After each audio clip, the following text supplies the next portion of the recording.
Welcome back to the ticket setup series. In today's section, we're going to focus in on how end users can access the service catalog templates that you created via email.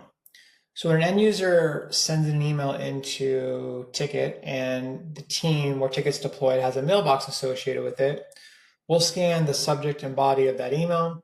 If we find a match in the service catalog, we'll provide an appropriate response. We call this email ticket deflection. Now this happens out of the box. You can turn this off. So what I want to show now is how this happens just out of the box, and then I'm going to show this in practice. So in the previous part of this setup series section, we created this template Microsoft Teams access request.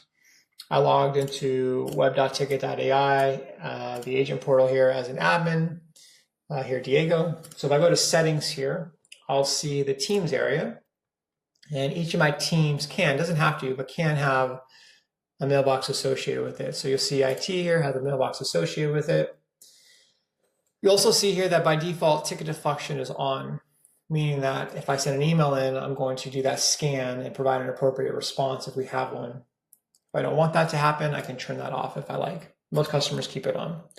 So once you have that set up, and there's a whole section of the setup series dedicated to setting up email. So if you want a bigger deep dive into that, I would go watch that particular setup video.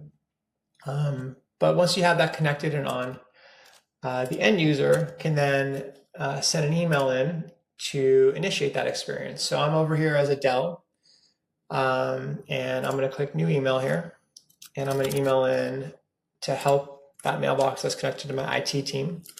And I'm going to say, I need access to a Microsoft team. Now, when I send that in, we're going to look at the subject and the body of the email. And if there's a match, we will provide back a response instead of just creating a ticket.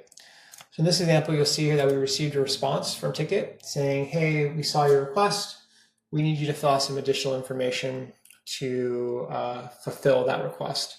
If I click on that link, that will send me over to the form to fill out for that particular catalog item and template. So this is the access request form that we're asking them to fill out. So this is where we're going to stop this part of the setup series. I'm sorry, the setup video. Really hope you enjoyed it. And if you have any questions, please email team@cyerson.com.